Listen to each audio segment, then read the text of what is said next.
What's up guys, Matt Monas here, and I was fortunate enough to be invited by Samsung for a very small media press event to learn more about the Galaxy Note 5 and the Galaxy S6 Edge Plus. Now, I was going to do a hands-on video, but the phone's coming out this Friday, so I thought it'd be a lot more interesting if I actually did a Q&A session to answer all your questions about these two awesome products. So I asked you guys on Twitter yesterday to submit them, and here are the questions that you guys asked. So the first question comes from Nick Rawlings, and he asks, do the edges on the S6 Edge Plus have a special function like the Note 4 Edge? And the short answer is yes. Now, the Galaxy S6 Edge Plus obviously has edges on both sides, and if you've ever used the regular S6 Edge, if you swipe from right to left, you're presented with a small vertical menu on the side that allows you to add your favorite contacts. And the whole idea is so that you can access it quicker so you can dial out faster. Now you can do the exact same thing with the Edge Plus, but the biggest difference this time is you can add apps to that menu instead of just contacts. So the next question comes from Matt Hilt, and he asks, do you think Samsung made a good decision releasing the S6 Edge Plus so soon after its initial release of the S6 Edge? And the answer is yes, the sooner the better. And the reason being is because the S6 Edge ended up being a very, very popular device. See, when Samsung released the regular S6 Edge, they weren't sure how the market was going to react. And the market reacted very favorably, even though it was $100 more expensive. Now, if you were to go to a store today, you could probably find an Edge, but when it first came out, they couldn't fulfill the orders. And in fact, the regular Galaxy S6 happens to have a lot of stock left over.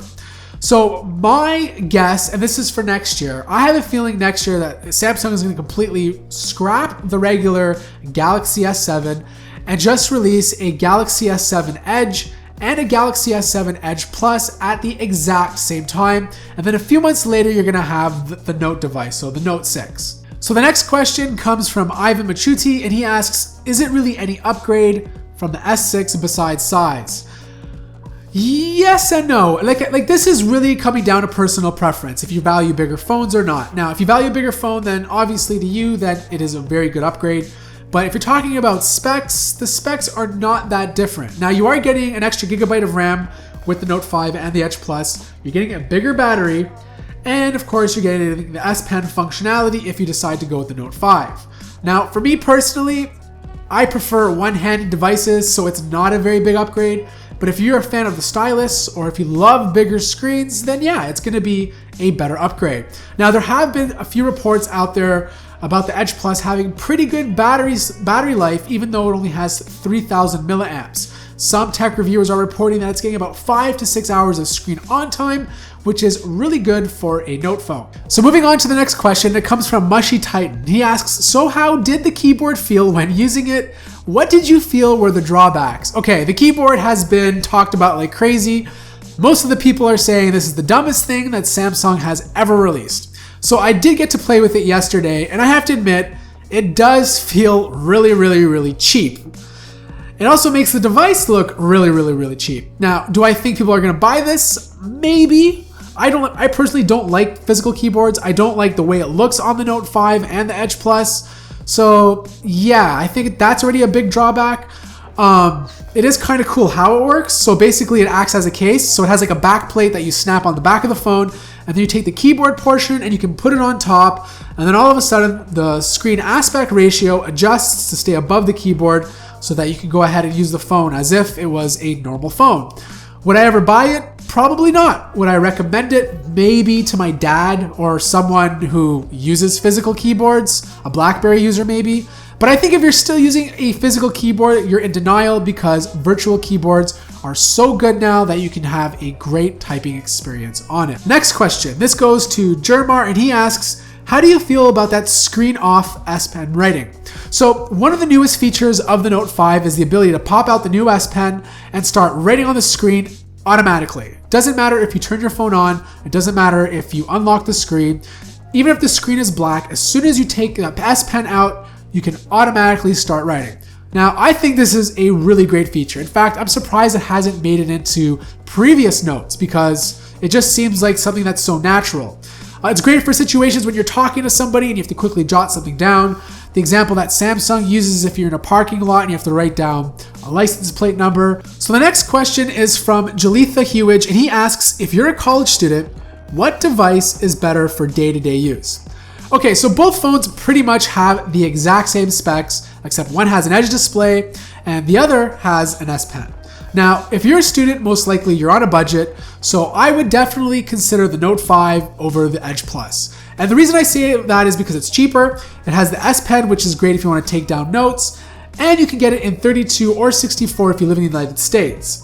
Now, if you live in Europe, obviously you can only get the Edge Plus, and if you live in Canada, you might want to consider the Edge Plus because you can only get the Note 5 with 32 gigabytes. So it really depends on your situation. But at the end of the day, I really think the Note 5 is the better option. So the next question comes from Garland, and he asks, do you think Samsung is making a mistake by not bringing the N5 to Europe?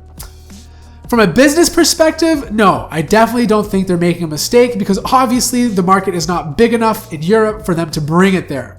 From a consumer perspective and from a brand value perspective, most definitely yes. I think it doesn't make their company look good. It makes like they're leaving a lot of people out, even though there's only a small niche market in Europe. Now, it doesn't mean they're not going to bring the Note 5 eventually to Europe. I just think right now, at least what they've learned from marketing data is that Europe prefers bigger phones, but they don't prefer using the S Pen, whereas Asia and North America, they like big phones, but they also like using the stylus. Now, I know a lot of people who buy the Note 5 and never touch the stylus, but there are a lot of power users and certain individuals who swear by it.